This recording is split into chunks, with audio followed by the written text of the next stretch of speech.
નમસ્કાર દર્શક મિત્રો, પાટીલ ગુજરાતી ન્યૂઝમાં આપનું હાર્દિક સ્વાગત છે। નડિયાદ સ્પોર્ટ્સ કોમ્પ્લેક્સ ખાતે ખેલ મહાકુંભની ગુજરાત સ્ટેટ લેવલની એથ્લેટિક્સ સ્પર્ધા યોજાઈ।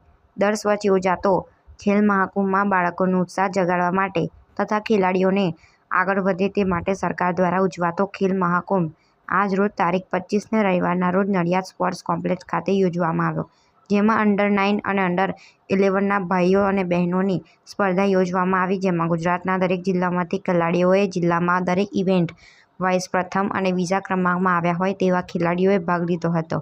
નડિયાદ સ્પોર્ટ્સ કોમ્પ્લેક્સ ખાતે બાળકોનો અનેરો ઉત્સાહ જોવા મળ્યો હતો।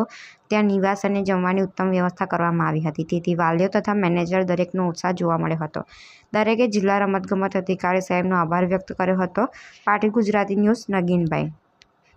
પ્રતિભા છે। હું આણંદ જિલ્લામાંથી આવી છું। અહીંયા અમે રાત વિતાઈ છે અને આ મેદાન અને આ વૃક્ષ સુંદર છે અને અમે અહીંયા આગળ રાત સુઈ ગયેલા। અહીં બધું કમ્પ્લીટ છે। Thank you. મારું નામ માહી છે। હું સુરત સિટીમાંથી આવી છું। અહીંયાની વ્યવસ્થા અને ગ્રાઉન્ડની સુંદરતા બહુ સારી છે। અહીંયા કાલથી જ અમે અહીંયા આવ્યા છે। અહીંયાનું સૂવાનું, ખાવાનું અહીંયા બધું જ સારું વ્યવસ્થા છે। Thank you.